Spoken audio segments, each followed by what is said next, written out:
Islamic scholar और मशहूर मुफक्किर वहीदुद्दीन खान का इंतकाल हो गया है। मौलाना वहीदुद्दीन खान का 96 बरस की उम्र में इंतकाल हुआ है। मौलाना के इंतकाल से आलम इस्लाम में गम की लहर है। मौलाना वहीदुद्दीन खान ने कुरान शरीफ का अंग्रेजी में तर्जुमा करने का शर्फ हासिल किया था और वहीदुद्दीन खान कई कौमी और आलमी अवार्ड से याफ्ता थे। जनवरी 2000 में वहीदुद्दीन खान को भारत का तीसरा सबसे आला अवार्ड पद्म भूषण से नवाजा गया।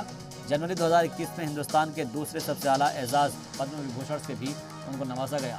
वहीदुद्दीन खान का जारी करदा महाना अल रिसाला काफ़ी मकबूल हुआ, जिसमें हिंदू मुसलमान एकता के लिए मौलाना साहब ने बड़ी कोशिशों को अंजाम दिया और उसमें वो कामयाब भी रहे। कोरोना के सबब मौलाना वहीदुद्दीन खान का इंतकाल हुआ है, ये बड़ी खबर मिल रही है।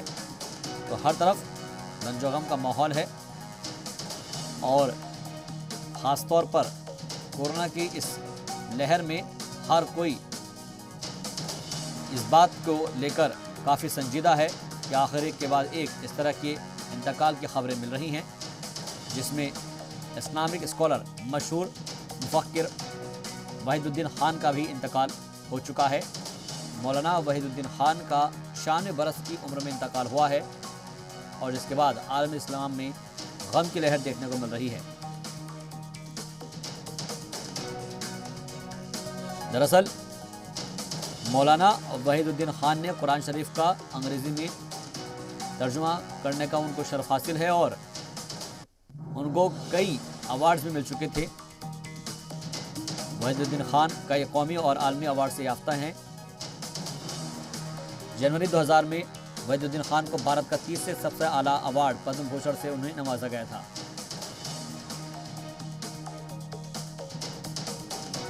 देवबंद से जी मीडिया रिपोर्टर ओवैस अली हमारे साथ जुड़ गए हैं। ओवैस, एक बेहद ही गमगीन और अफसोसनाक खबर ये मिली है कि इस्लामिक स्कॉलर और मशहूर मुफक्किर वहीदुद्दीन खान साहब का इंतकाल हो गया है 96 बरस की उम्र में और बताया जा रहा है कि आलम इस्लाम में पूरी गम की लहर है। आपसे जानना चाहेंगे वहाँ पर जब ये खबर पहुँची होगी तो किस तरह से उन्होंने अपने रंजो गम का इजहार किया?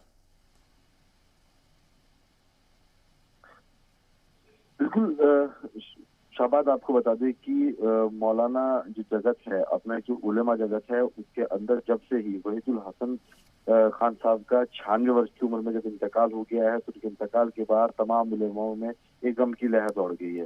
हालांकि वहीदुद्दीन खान साहब को कुरान के समकालीन अंग्रेजी में अनुवाद करने के लिए जाना जाता है, जिसमें बड़े बड़े उलेमा हैं, उनमें सभी में गम की लहर है। आज उनके लिए उनका इंतकाल हुआ है, उलेमाओं में गम की लहर दौड़ी हुई है। अभी कुछ समय के बाद जो है उलेमा है उनके लिए उनकी मग़फ़िरत के लिए दुआएं कराएंगे, चाहे उसमें शिया धर्म गुरु हों या देवबंदी तबके के हों या बरेलवी तबके हों, सभी के लिए उनकी जो भावनाएं थी वो एक समान थी। वो हिंदू मुस्लिम एकता के लिए बड़े बड़े काम करते थे और उन कामों को अंजाम देते थे, जिसका साफ संकेत जो है वो मुल्क की आवाम को देखने को मिलता था।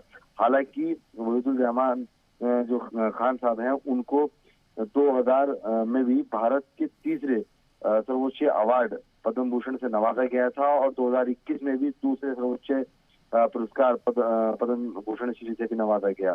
उनके बारे में जितनी उनकी तारीफ की जाए या उनके बारे में जितनी हिस्ट्री को देखा जाए, तमाम उनकी लिए तारीफें कम है, क्योंकि वो जो उनके द्वारा संकेत दिए जाते थे वो अधिकतर हिंदू मुस्लिम भाईचारे एकता के पैगाम के लिए जाते थे, जिस वजह से आज उलेमा उनको याद कर रहे हैं और उनमें तमाम जो उलेमा हैं उनके अंदर में गम की लहर हुई है।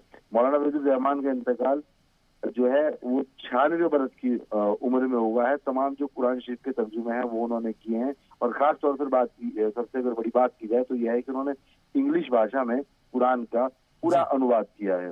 तमाम जो बड़े बड़े अवार्ड्स हैं वो उनको मिल चुके हैं। वैसे क्या ये पता चल पा रहा है कि उनके नमाज जनाजा में कौन लोग शिरकत करने वाले हैं, कौन बड़ी हस्तियां शिरकत करने वाली है और कितने बजे उनकी तदफीन होगी, कितने बजे उनको सुपुर्द खाक किया जाएगा?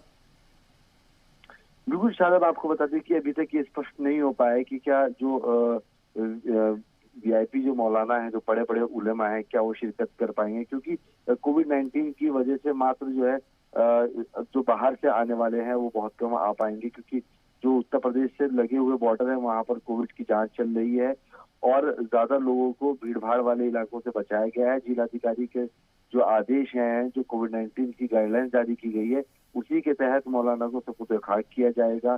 और उनके जनाजे की जो नमाज है जी। वो आजमगढ़ के अंदर ही होने के संकेत मिल रहे हैं, जहां पर उनकी पैदाइश हुई थी। ठीक। हालांकि अभी तक जो कोविड-19 का आंकड़ा है उसी के मद्देनजर ही मौलाना वहीदुल खान साहब का जो आज सपुर्द खाक होगा, उसके अंदर में तमाम बड़े उलेमा शिरकत कर सकते हैं।